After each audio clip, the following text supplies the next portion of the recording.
Hey everybody, welcome to EduMatch. Thank you so much for joining us. So tune in with us as you're obviously doing if you heard me say that. Also, if you ever need the link, it stays the same, podcast with an s.edumatch.org/tweet talk.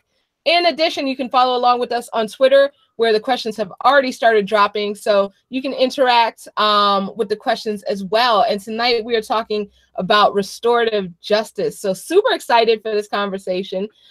Victor is moderating it tonight, and we also have two amazing panelists. So we're going to kick things off with some introductions. So let's start first with Jennifer. All right. Hello, my name is Jennifer Bond, and I'm a third grade teacher in Walled Lake, Michigan. And I'm just super excited to be part of my first EduMatch Tweet and Talk tonight. So thank you so much for having me on. We are super excited to have you. Longtime EduMatcher, first time Tweet and Talker. So great to have you here. All right. And Rhonda. Hi, I'm glad to be here. So I am a fourth grade teacher in Central Florida, Polk County. And so just glad to be here learning along with you. Awesome. Thank you so much for joining us, Rhonda. We are super excited to have you here. So welcome. And last but not least, we have our awesome moderator, Victor. So Victor, go ahead and introduce yourself and then you can take it away.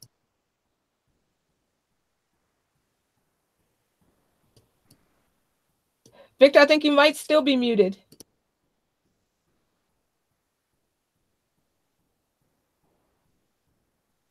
Okay. Can you hear me now? Can you hear me now? Okay. Yes. All right. What is up, EduMatchers? What is up, EduMatchers? It's been a long time. I shouldn't have let you without a tweet and talk to learn from. Yeah. Sorry I messed that up. For those hip hop heads, that goes back. That's some old school stuff right there. If you haven't caught up with it, it's okay. It's okay. You have the next 15 or 20 minutes to catch back up with what I was talking about. All right, so I believe that we're discussing, what is it?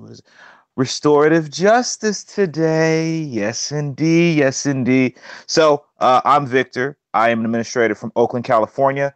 We are big on restorative justice out here.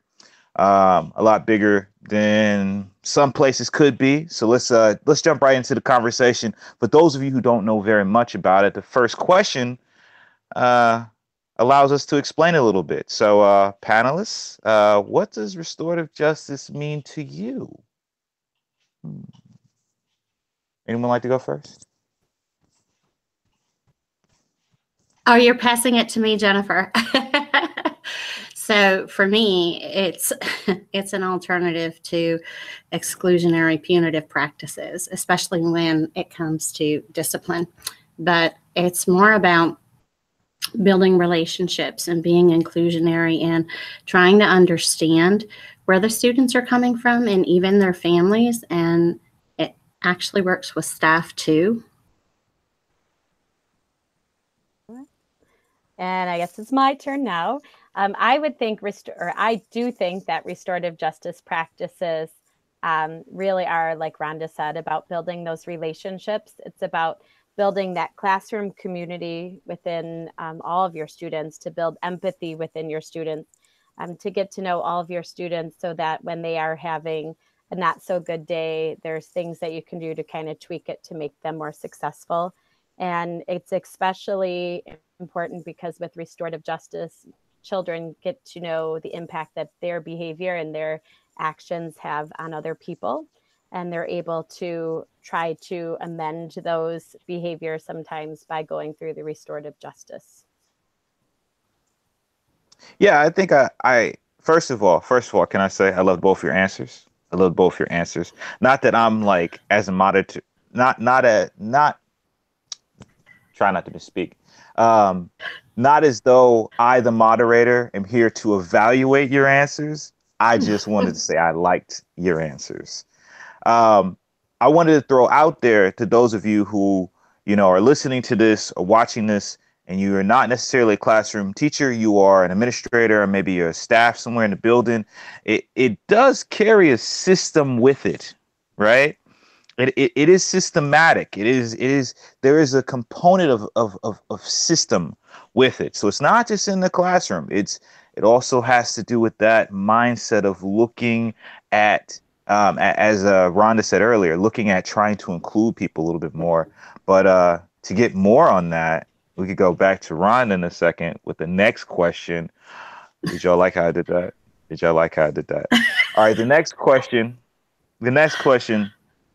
we're trying to ask, how is this restorative justice different than zero tolerance? What makes it different to you, Rhonda?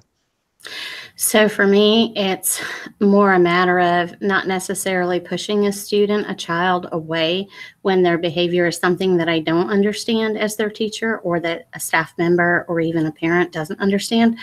It's more about trying to understand how they developed that belief system that they have, especially if they say something that the other students find unusual and even offensive at times. It's more about communicating with them and trying to help them. It's even for me, it's about my own biases and all. So I do try to get to know them through the circles that we do and the questions that we ask, but I don't want to necessarily send them away as much as pull them closer and try to figure things out together. Jennifer? I would say that the zero tolerance policies are very cut and dry, very black and white, and there's not a lot of gray area. And with restorative justice, you really do get to seek out, why a child is behaving a certain way. And often there are times you're like, oh, that makes sense. Oh, you didn't go to bed till 3 a.m. I can imagine you might be a little grumpy today and your behaviors are this way. And so I think you kind of seek out and have children understand maybe why they've behaved a certain way and seek to understand them so that the consequences necessarily aren't so cut and dry like, a lot of behavior problem or behavior systems are. So I guess that's... Wow. The way you two explained it, it almost seems as if it's more empathetic and like we're being humans and allowing for complexity of children. It's almost as if it's not a one size fits all thing. Equity rather than equal.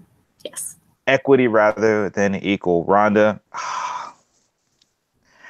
that's why we're not best friends, but you know, in kindred spirits. Definitely in that regard.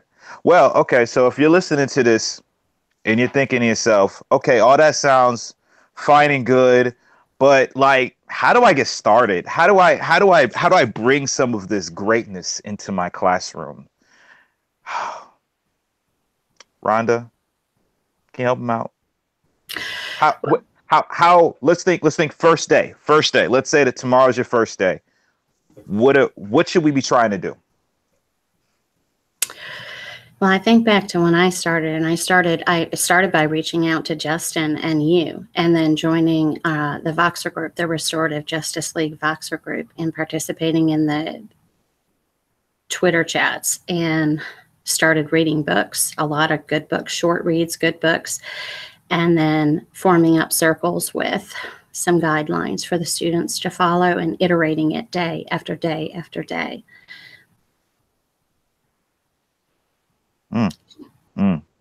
That's heavy. Jennifer? When I first got started, we started out as a book club, just using the book Better Than Carrots and Sticks. So that was my first introduction to it, and just wrapping my head around what restorative justice practices were. So that's a great book to get started. And then just really thinking about, it's probably going to be hard to do, coming in May when you're ending the school year, but for the next beginning school year, thinking about your behavior system. Often there are punitive systems that we have developed in the clip charts or the responsibility coupons or the flipping cards. As being an elementary teacher, most of our systems are punitive. So I made it a point to say, nope, I'm going to try it. I just want to give it a go. And there's certainly times that I feel like, oh man, I need to go back to it, but I'm sticking with it. And the thing that I have found with it is that you have to give your children that time. You have to pull them aside you know, in a corner of the classroom. You have to give your students that opportunity to talk and explain themselves. You have to pause your curriculum at times to have community circles to talk about issues in the classroom. You just have to give it the time. So if you're willing to make it work, time is going to be one of the things that you really need to cut out to get it started, because it's not just something you can check the box and say, yep, I did it. It's that thing that needs to be massaged and tweaked and turned throughout the whole year. And so I guess patience is also what you'll need to get started, and a lot of love and empathy for these students. But I would say, Yeah, I think I go ahead. I think I feel you both on your answers. I mean, my walk was through this was a little different. I think I had already had some training, because I'd found out what our school was talking about. Do circles, do circles, do circles, and I was like, what are we doing? What's this? And so I found out a little bit more about what was going on before, because it's hard to just jump into something, I think that's what I got out of a lot of what you guys are talking about. It's hard to just jump into something without having some sort of idea of what's going on. I think I'd read a book. I think I'd gotten some training, and I just jumped, went to the store, got some stuff, brought some stuff from home, tried to make this thing work as it fit within the classroom. It's hard to try anything dry, right? Yeah. My principal, they were trained, and she has found the very simplest things, that when she's dealing with students in like situations that she has to pull a group of kids, she just says, what happened? How did it happen? What were you thinking at the time that it happened? And she has found that what were you thinking at the time it happened as such a good question. And then, what can we do to make it right? Like, just her like verbiage for each of the situations, she's just stayed consistent with. And she said it's been so much more empowering on the students' behalf, just by sticking with those questions in any situation she has to deal with. Oh, that's awesome. That's awesome. I love it. Can I add something? Yeah. Go ahead. Add something, please.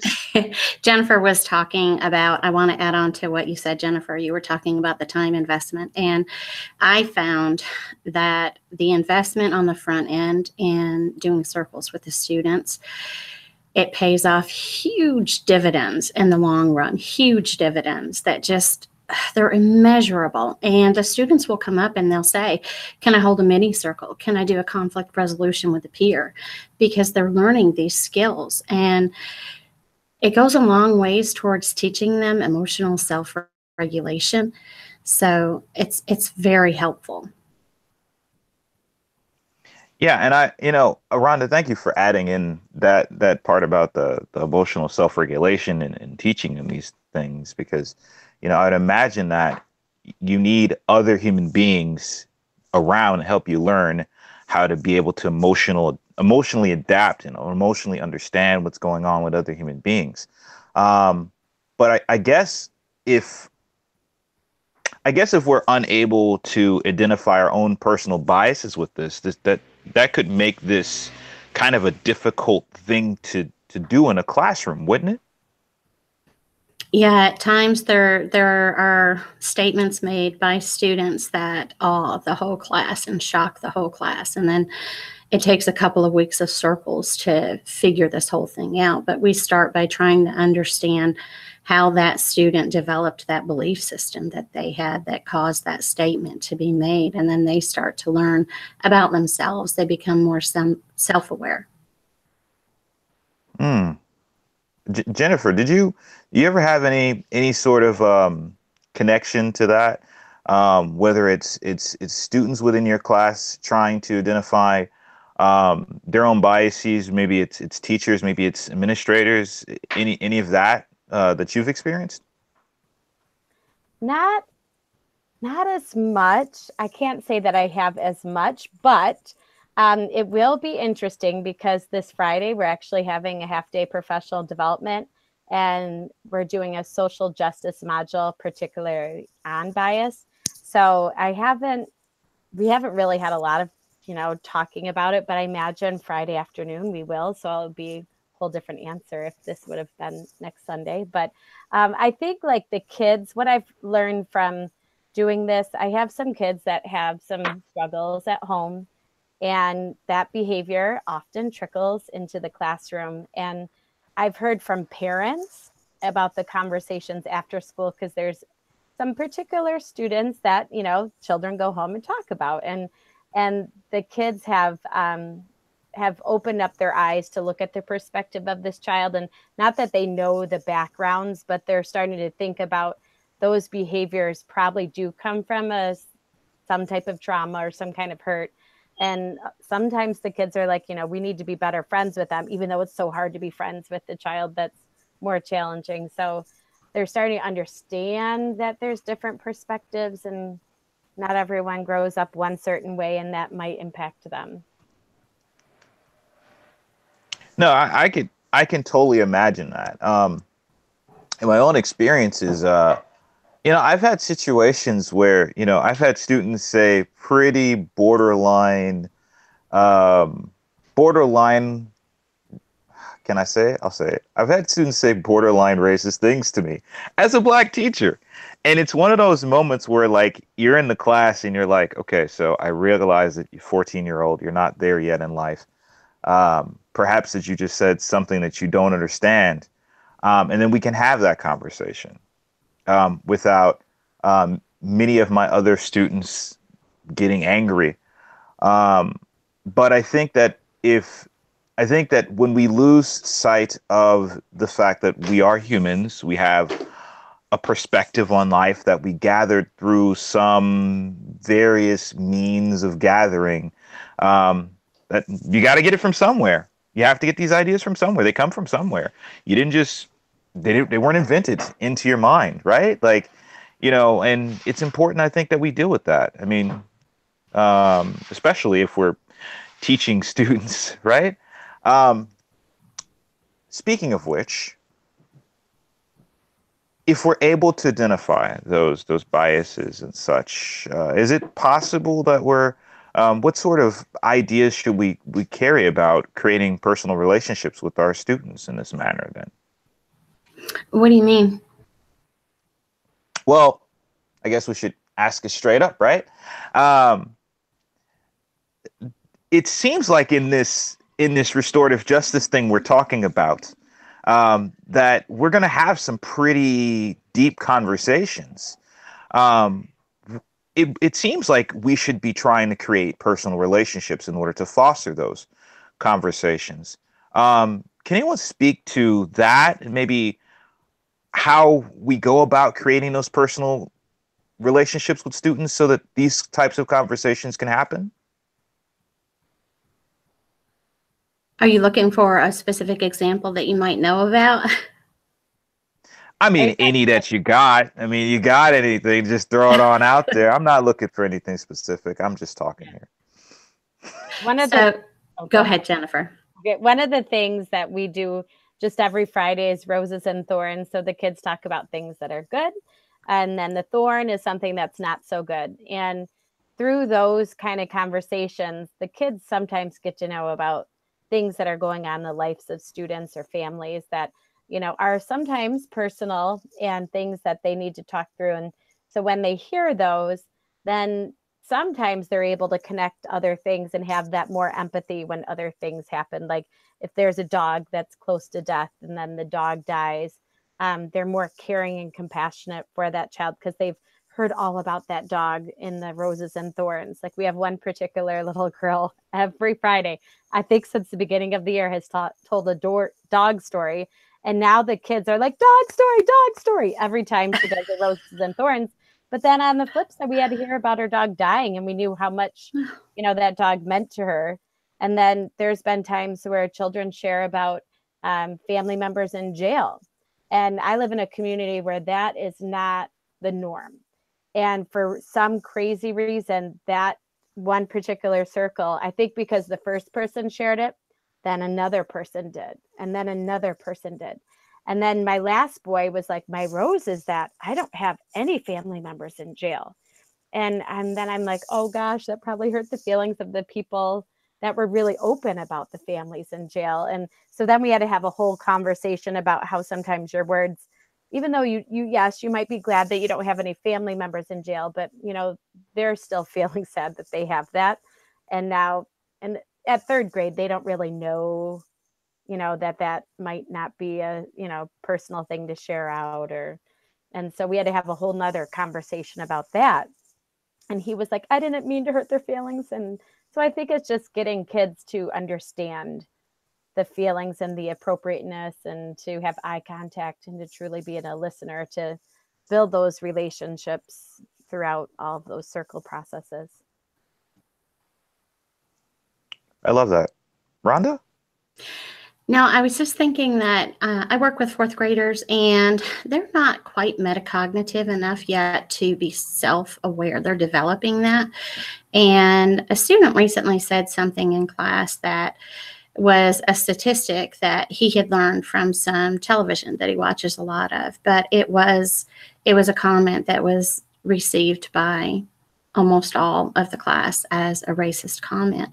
And he said he didn't mean it that way. However, when the others wanted to understand where he was coming from, and they kept asking questions to try to really understand him, it kind of came down to he wasn't even aware that the television shows he was watching had such an impact on his belief system and developing that idea.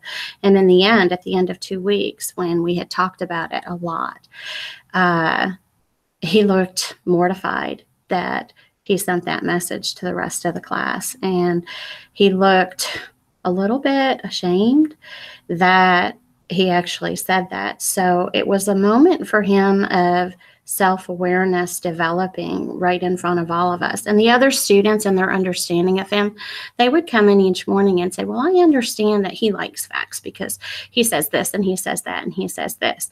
And so they're showing an understanding of him, but they're just trying to understand how that particular comment and belief system was developed. And they did a really good job together of getting to the bottom of it. Not saying everybody's hurt has gone away 100%. We still have some work to do, but we are working on it together. That's amazing. That's amazing. And actually, what's so awesome about this chat right now that we're having, you, me, her, me, you, all that, is that while we're having it, there are people watching. Hi, people. And they're sending in questions to Sarah. And so Sarah just hit me with one of the questions. It's from Peggy. What's up, Peggy? How you doing, Peggy? Tell you peoples that I said what's up. They could get back to me later. Hi. Peggy asks, is it important to give students that reflection time over how they came across these different biases? And I would imagine, Rhonda, that the story that you just told us essentially answers the question, and that question is yes. Yes, please do it. However, I wonder, now knowing the question being posed and having the experience that you've had, if you'd still answer that question in the same way, how might you approach that topic of reflecting on where they got their implicit biases? How might I approach it in here or with my students? Which one? Do you think it's necessary? As an educator with the students is that what you're thinking? Yes. Or just, okay. Yes. I think it's necessary for myself to think that as I'm watching television and Netflixing it and binging and all, is that affecting my almost unreachable bias that I'm not even aware of? So I know what's going on with the kids because of what happened in the classroom. I know it's important for the kids as well because they didn't realize the CSI effect. They didn't realize that people see things on TV and they believe it. And it really kind of shapes and forms their belief systems, and it keeps like the snowball effect. It keeps building on it and building on it and building on it to where they're not even aware that they have that bias, that it's been created. So I think it's important to confront it myself, but I also saw my students come to that realization over that 2-week period, and as we continue on the rest of the year. I'm not sure if I answered your question. Oh, I think you did, but and I thank you. And now I wonder, Jennifer, what are your thoughts? Do you have any? Sure. While I was thinking about that, it reminded me of, I think it was called iKids, Raising Kids in the Digital Generation. And one of the suggestions they had is, as you're watching TV shows with your children, to say, what do you think their values are? You know, what do you think they value in life? And trying to look at some of the things in our social media or some of the YouTube stars and some of the, you know, celebrities that sometimes aren't the best role models for our kids, but getting them to recognize the positives and sometimes the negatives, and have them compare it with their own values, that, or at least you're hoping that you're instilling as a parent. So that's one thing. It's just sometimes as you're watching TV, thinking about, you know, that. I know I personally have to have a lot of conversations about some of the YouTube people in my class, and I usually talk as a parent. I'm probably not as, I'm just very direct as far as like, I don't know, with that. But then like there's other things, and in 3rd grade, they're still very, you know, very innocent thinking, and they're, what they see, what they hear is often from their home. The political scene right now in our country has given some interesting things, and I think kids say things that they've heard at home and they don't realize how impactful it is. And I just had on Friday, I had to take a child right down to the office just because he did something that was racist, and he did not, I don't think it was intentional. We had to figure it out, but it was something that I'm like, oh my gosh, if this mom, you know, finds out about this, she's going to want to make sure that it was handled in a more, you know, complex way, I guess, with involving the principal. And I don't usually send kids to the principal unless it's like severe. And so, I mean, it had to go through conversations. It wasn't one of those zero tolerance things. And then finding out where it came from. And it is, you know, from the media and things like that, that he's read about. And it's mostly with the wall in Mexico and things like that. So we have students that are Mexican in our classroom. So it was very offensive, but he was like, I'm so sorry. I didn't intend that to be, I did not know that was racist. I'm like, hon, you just did something that was racist. And he was like mortified. And just him sitting in the office, you could just tell he was going through his head like, oh my gosh, what am I going to do? So just giving them that time to make them recognize the actions of, and how their own words can be misconstrued sometimes if they're not careful and they don't have that filter. Lovely. You know, I have a very interesting, I always think interesting thoughts. So I'm not going to say it's interesting. I'm going to say I have an opinion. This is my opinion. I believe that we got here in this country because we haven't been giving kids a chance to reflect on where they got these ideas from. We haven't been addressing them. We've just assumed that it would happen somewhere at some point. Like there's the magic, like a racist fairy kind of popping up in random times and going, yeah, no, don't do that. Or yeah, no, don't say that. That's not a good idea. And it just doesn't happen. It doesn't happen. I as crazy as I think it is, I wonder how often we are having these conversations in schools and how often we are letting these opportunities pass without saying anything or letting kids think on it, because we don't know we don't always know what's going inside that head of theirs, and how they're processing it and how they're processing our action toward it and how they're processing our inaction toward it. But enough for that. Oh, okay, go. No, not enough of that. Go ahead. Speak to it. You know, when that student made the comment that he made, the statement that he made, based on what he considered statistics that were factual, that were real, based on the shows that he watched, I knew right away, based on the reactions of almost all of the students in the room, that this was going to be a very challenging conversation. And I knew it wasn't going to take place quickly. It was going to take time to process and come back and then process and then have more discussion and try to figure things out. And that's what we do when we do restorative circles. We figure things out together. I cannot assume as their teacher that they know how to have those conversations. In fact, I really try to be intentional about understanding that I have to help facilitate that while they're at the school with me during the day. I think that's very novel of you to consider whether or not they are able to have these conversations before having them. I wonder, do we assume too often that they're going to figure it out on their own without trying to be like as I guess as an educational system, do we assume that they got it, like they're going to get that from somewhere too often? Or is it one of those things that, you know, me personally, I just don't see it. But I wonder if we as an educational system just assume that they're going to get it. What do you guys think? I don't know if it's the educational system as much as in general as people. Maybe we make these assumptions on a regular basis and we're not even aware of it.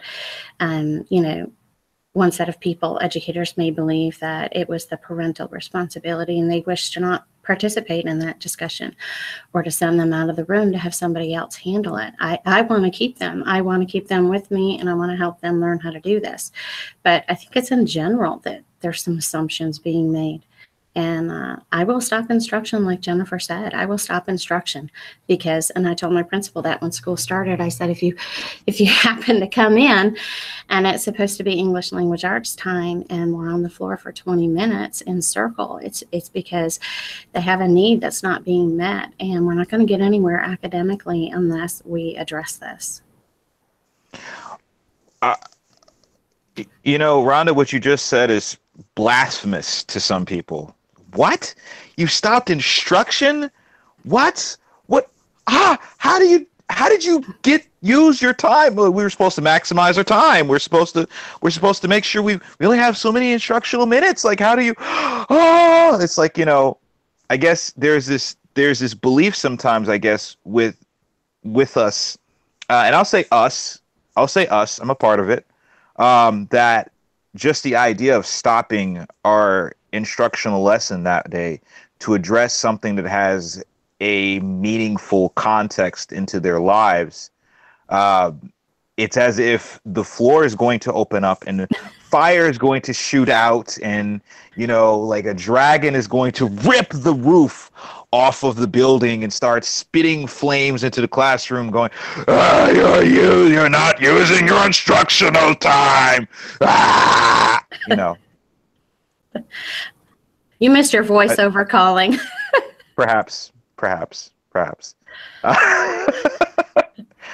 I feel like that's sometimes how we treat our instructional minutes, and it's almost robotic. It seems inhuman sometimes to not have humanistic conversations rather than go back to our lesson. I mean, Jennifer, what do you think? No, I totally get that because my coworkers, they'll see me chit-chatting. And, you know, sometimes I do it right outside my classroom door so you can kind of keep an eye on your class. You have an eye on the child. And then they're like, man, you've been talking to a lot of kids. Every time I walk by, it seems like you're talking to another child. And how do you have time to do that? I don't have time. And I'm like, how do you not have time? How do you not have time to handle this? And my belief, I've stayed true. I'm like, social emotional intelligence is more, and I say it's more important than academic intelligence. I think half the things that you have to learn later on, you're going to learn it. As long as you know how to learn, you're going to learn. but you have to learn how to be a person. You have to learn how to convey your thoughts. You have to learn how to be confident so you can sell yourself. I mean, you could be the smartest brain out there, but if you can't let other people see what's inside your head, you're not going to be successful. So I believe in social emotional intelligence so much that I'm like, have to use that time so that you can build the whole child and not just that little part of the brain that third grade standards were, you know, covering. So I hope that, you know, people see it and they see the success through it. I know I have one challenging kid that he came in mid-January, and he's like, how come you don't send me to the office? And I'm like, because I'm handling the conversations right here. Am I handling your issues? Yeah, but you haven't sent me to the office. I said, because I don't think there has been a need. We've addressed your issues, right? And he's like, yeah.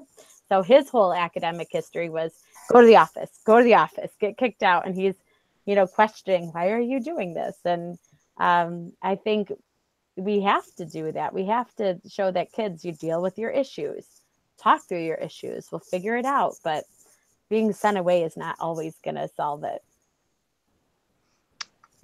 You know, it's funny. There's actual statistical. There's been studies about, you know, what it does to distance kids from our buildings, right? What it does to exclude them from activities, what it does to exclude them, you know, through suspension or, you know, all these other things that we've done in the past to, I guess, systematically pass children with problems as passing the buck to a different place. And none of it's good. Like, it's never good. You know, it's just, I mean, I'm sure people can come up with anecdotal evidence of, you know, the time that they expelled this kid from their campus and how they turned out to be really awesome, but studies don't really say anything good about that. And I'm looking at Sarah giving me the stank face when we were checking our time. Let me check. Oh, no, you're not? You're not? Okay, all right. Just making sure. Just making sure. You know, there are studies about this. There's studies about, you know, trying to create a culture within, you know, your school, but then we do the opposite. We do something to ostracize a student, or we put them down, or we embarrass them, or we kick them out, or we say something disparaging without thinking about, hey, you know, I was 9 once. You know, I don't know how I would have dealt with that. I don't know how I would have, like, handled that situation. I don't think I would have liked this school. You know, I wonder how often that we as adults ask that question.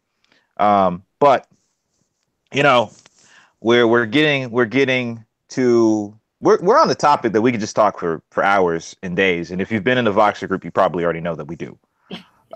So let's start talking about some resources. If you wanted to start restorative justice tomorrow, what resources do you need? What resources do you need? What are the things that you need in your RJ teacher handbook? We've already talked about carrots and sticks. That was brought up. The Voxer group, the Twitter chat was brought up.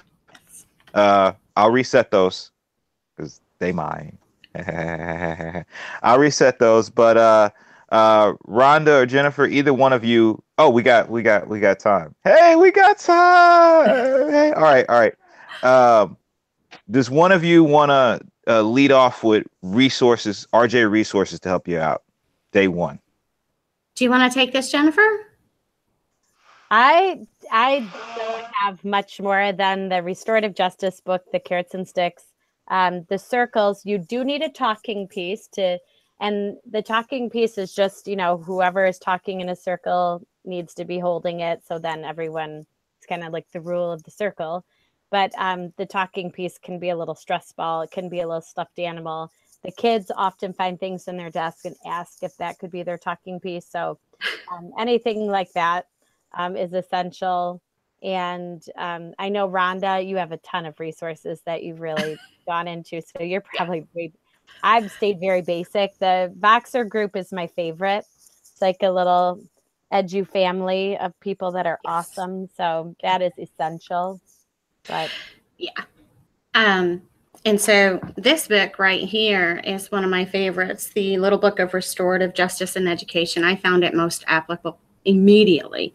And then for the big picture, the Little Book of Restorative Justice, that helped me with the big picture. And then Circle Processes as well. Love this one. This one's awesome. And then here is what you already mentioned, Better Than Carrots and Sticks. And the one that I'm finishing now is Restorative Discipline for Schools. So they're all quick reads, around 100, 120 pages. And I have lots of notes and highlighting. And I've even had students come up and ask if they can read those during Power Hour. And then they asked if there was a circle book for students their age.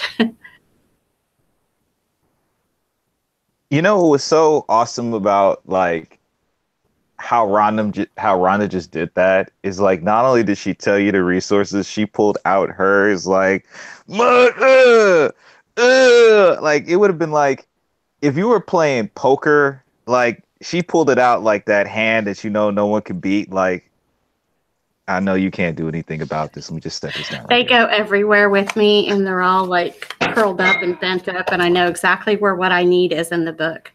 It's, for me, a lot of introspective moments to figure things out when they get challenging with the students. That is perfect. I think aside from that, because I've read a couple of those. Let's see. Ken Johnson has some books out. Shout out to Ken Johnson. Go get his books. I do want to get his training scenarios. Yes, I got it. It's amazing. Oh, you have that one. Yeah. Don't we just sound like nerds just talking about, yeah, I got that book. You got that book? I want that book too. So my whenever I go into Amazon, to look for stuff, it has that people also bought this stuff. I'm like, I read that.